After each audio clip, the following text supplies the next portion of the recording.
जैसे बड़े सारे समाज हैं, ट्राइबल समाज हैं, जहां लड़के विदा होते हैं।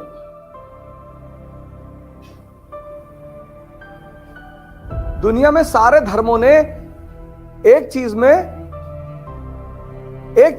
कभी बदलाव नहीं किया। किसी धर्म ने यह नहीं कहा कि पुरुष को विदा करो, सबने स्त्री को विदा कराया है। और कोई भी धर्म, हर धर्म स्त्री को बड़ी ऊंचे का दर्जा देता है, लेकिन धार्मिक उस धर्म के लोग, चाहे हिंदू हो, चाहे मुसलमान हो, चाहे ईसाई हो, स्त्रियों को आजादी नहीं दे सकते। जिस दिन इस दुनिया में स्त्री को आजादी मिल गई, उस दिन जातिवाद, संप्रदायवाद सब खत्म हो जाएगा।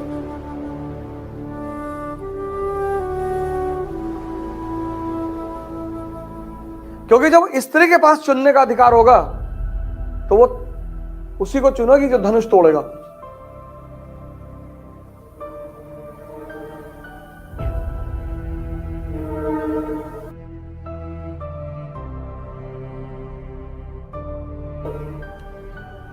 फिर वो ये नहीं देखेगी कि हमारी जात का है, ये तो परिवार देखता है ना। तो स्त्री जो है, अब तो खैर सुप्रीम कोर्ट ने और भारत के समाज ने, भारत के संविधान ने उसे बहुत उच्चा दर्जा दे दिया, लेकिन स्त्रियां भी कभी कभी खुद गुलाम रखना चाहती हैं। अभी कर्नाटक में घटना घटी है। हाँ, नहीं, हिजाब तो अच्छी चीज है, बहुत अच्छी चीज है। स्कूल में हमारा स्कूल था, हमारे समय यूनिवर्सिटी था, वहां कोई बुर्का पहन के नहीं आता था। हम भी तो पढ़े यूनिवर्सिटी में, वहां भी तो हिंदू मुस्लिम लड़के पढ़ते थे। ड्रेस ज्योग्राफी पे डिपेंड करता है। ऐसे भी जून की जब दोपहर कानपुर में आएगी ना, तो लड़का लड़की चाहे जिस धर्म का हो, अगर जो भी बाइक से चलेगा वो मुंह कवर करके चलेगा, लू से बचने के लिए। तो इस्लाम पैदा हुआ सऊदी अरेबिया में, है ना, तो वहां पुरुष और औरत दोनों पर्दा करते हैं। हिजाब तो बहुत अच्छी चीज है। हिजाब वो जो यहां तक कवर करके बांधते हैं ऐसे पूरा, वो हिजाब, वो तो बहुत अच्छी चीज है। हालांकि औरतों के लिए कोई ड्रेस निर्धारित नहीं किया जा सकता, ये बात एकदम सही है, लेकिन कुछ ड्रेस हैं जो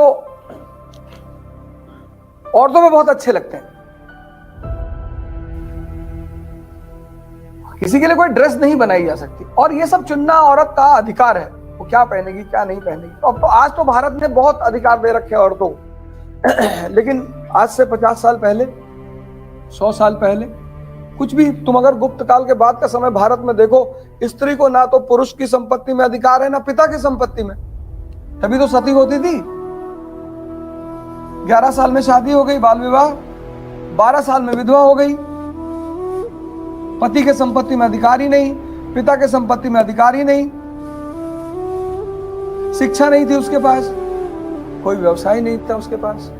तो जो उसको पालता वो उसका शोषण भी तो करता। यूज भी, प्रेम रोग जो मूवी बनी है वो इसी पे तो बनी है, नहीं देखा?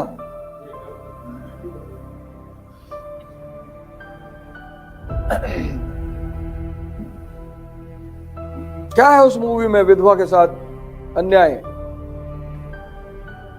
पद्मिनी को कोल्हापुरी की शादी होती है, उसका हस्बैंड मर जाता है, तो उसका जो जेठ होता है वो रेप करता है उसके साथ।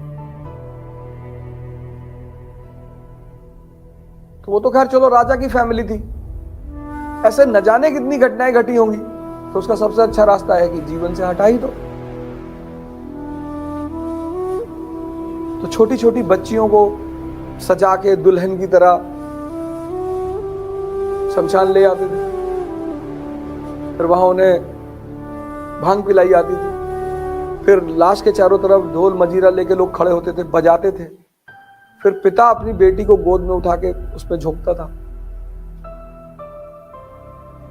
बहुत खतरनाक प्रथा थी। लेकिन हिंदुस्तान की लड़कियों को टाइगर श्रॉफ के बारे में पता है, राजा राम मोहन रॉय के बारे में कुछ भी नहीं पता। ज्यादातर